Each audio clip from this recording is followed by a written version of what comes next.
You wouldn't get your CDL if I was your driver trainer unless you mastered these 5 lessons. One of the biggest things that's wrong with today's trucking industry is this headlong rush to fill these driver seats because of this fake driver shortage, and carriers are not taking the time it takes to safely train new drivers. This practice, and I can't believe carriers get away with this practice of taking a guy with 3 months experience and making him a driver trainer responsible for training new drivers, I think that practice should be completely illegal altogether. What new drivers need are good, safe, experienced over-the-road drivers to train them. It's no wonder the trucking accidents are on the rise, and a lot of that is because the training is so lacking. So I'm going to give you 5 lessons that I think are crucial to becoming a good, safe new driver. This video is sponsored by GP Transco. Lesson number 1, speed control. Big trucks don't stop like cars. Big trucks don't stop well at all. Big trucks have a tendency to jackknife sometimes, especially in a panic stop or in bad weather conditions. There's a hinge point between the fifth wheel and the trailer. If the trailer is more heavily loaded than what the tractor weighs, the trailer can push the tractor around. Best way to solve this problem is not get into the situation in the first place, and if you're speeding, it will prevent you from getting into a panic stop situation 9 times out of 10. So it's important to watch your speed. Around traffic, I recommend traveling below the speed limit. In an accident situation, the first thing the cops do is look at the truck speed because they want to charge the truck. Your ECM and your ELD will record the speed that your truck is doing at the time of the accident. If you're not speeding and that stuff can show it, you're in the clear, you won't be charged. And then for a new truck driver, that's particularly important because it's not a mark against you on your new license. Lesson number 2, the safety zone. Trucks are big, cumbersome vehicles. They're not like Ferraris. They've got lots of blind spots and they need to have lots of room around them to protect themselves. It's very important as a new driver to track everything going on around the truck. Not only do you need to track what's in front of you, and I'll get back to that in a second, you need to be able to track and keep an eye on traffic down the sides of the trailer and even stuff that cuts in behind the trailer that'll be in your blind spot that you cannot see. Motorcycles are a particular problem in this instance, but you've got to leave as much room as possible as a safety zone around the truck. But that is especially true out front of the truck. And if I'm your driver trainer and I would catch you tailgating, that would be the end of class for you. I'd be kicking you out because that's one of the biggest mistakes truck drivers can make, is to tailgate vehicles. Sadly, these days with modern trucking, courtesy has taken a backseat to protecting yourself and your truck. So an example of that is now, these days, if you're traveling on I-94 through Gary, Indiana, and that's a very busy zone. Used to be in the old days, a truck would travel in the slow lane. These days, it's safer for a truck to travel in the middle lane, and that way he can control better the safety zone around the truck because he's got four-wheelers merging off the ramps at high speed and cutting the trucks off. You're safer in the middle lane in a situation like that, and that's all about keeping a safety zone around the truck. Lesson number 3, focus. Focus on the drive is one of the most difficult tasks to maintain. It's also one of the most taken for granted. When you're driving long distance particularly, there's always lots of interesting stuff to look at as you go by on the side of the road or wherever. Let's say you're cruising through Tennessee, you've just driven by a junkyard and you thought you spotted the body for a '69 Charger, a car that you've been thinking about rebuilding. Of course you naturally glance at it. Or you're going southbound and you see a big wreck on the northbound side. It looks pretty serious. It's natural to take a quick look over. The problem is that you cannot lose your focus in situations like that and be so distracted by something you see going on the road or on the side of the road that you quit paying attention, you lose your focus, you're distracted, and then you've got a problem. Because you've looked over at the accident in the southbound lane, there was a car in front of you before that, you turn back, you've lost sight of the car, you think, where did that car go that was in front of me a second ago? And bang!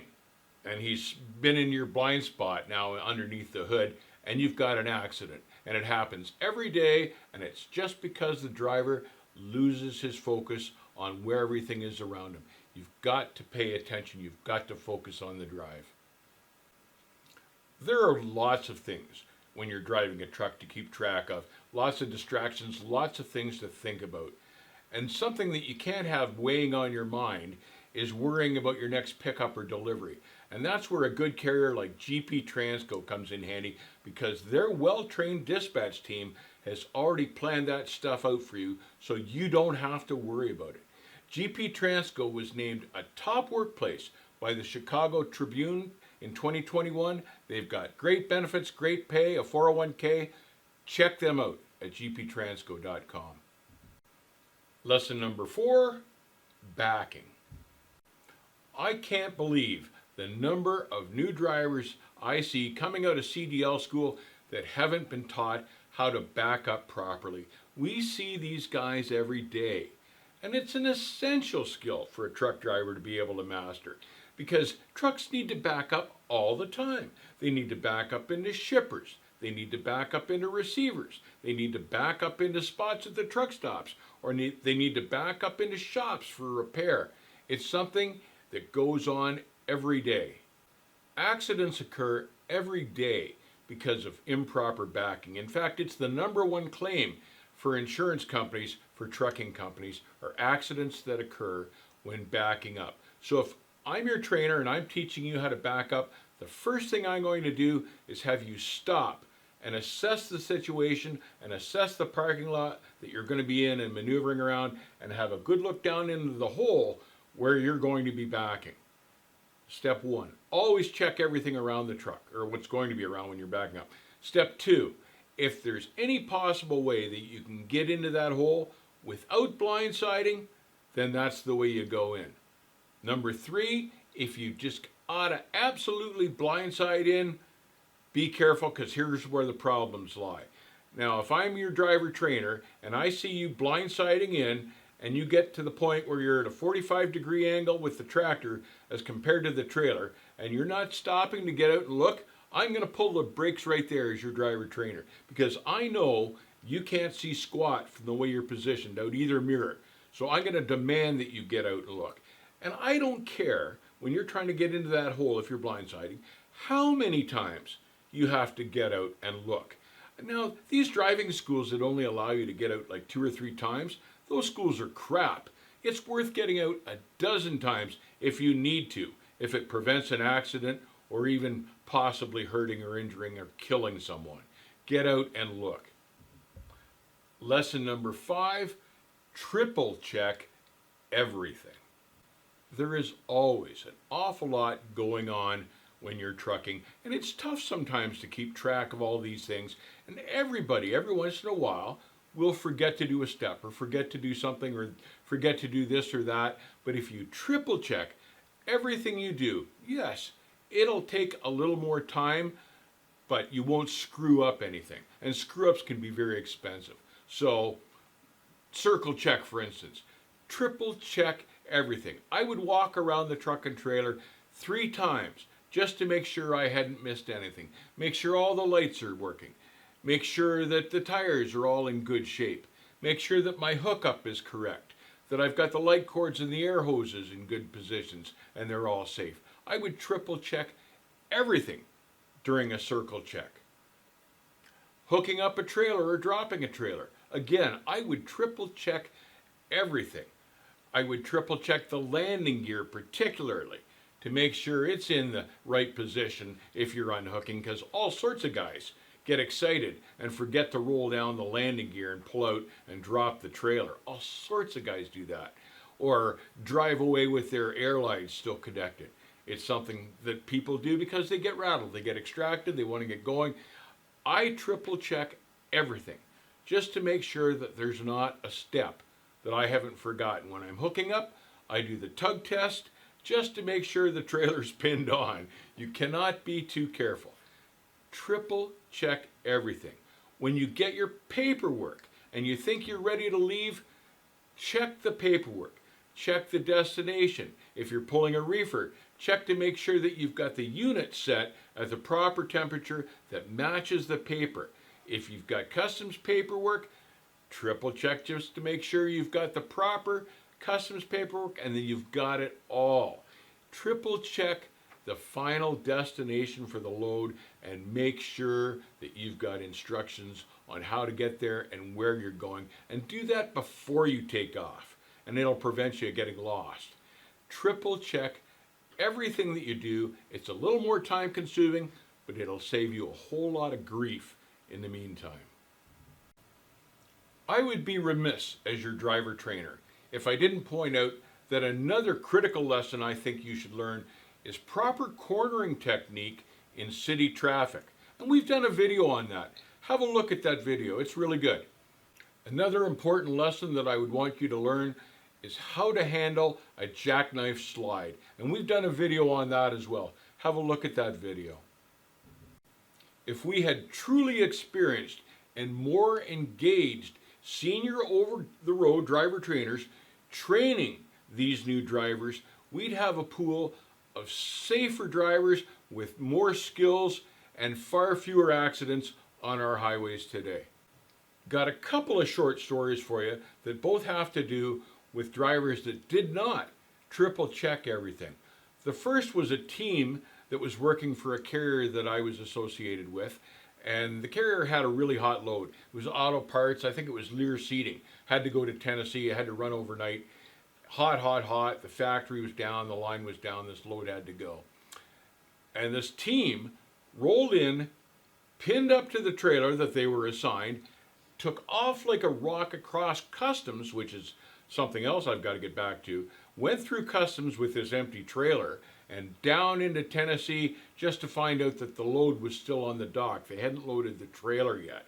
And the problem there was now you've got a second problem, because not only did the line shut down for another day and a half, they had cleared an empty load through customs, and they still had the load that needed to be cleared sitting on the dock. Created a huge problem for the carrier, and all because the drivers had not checked to make sure that they had the load in the trailer. They had everything else, but they never opened the back doors. The second story, and I enjoy this one too, were a couple of new guys out of Quebec.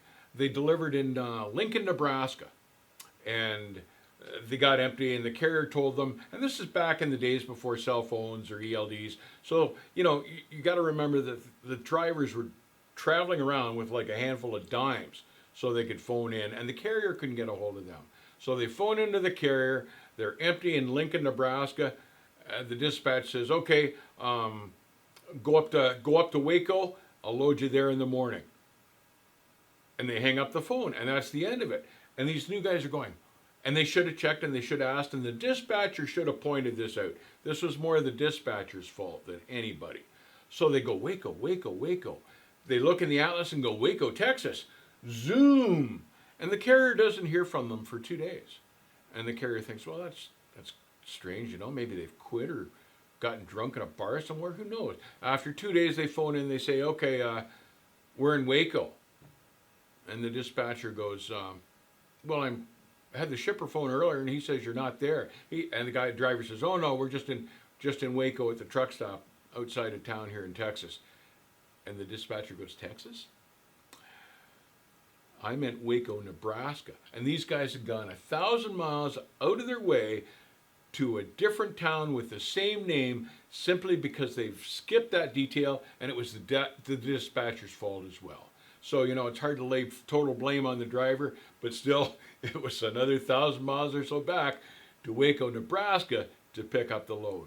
If everybody would triple check everything, Mistakes like that wouldn't happen, and they happen all the time. And that's why you triple check.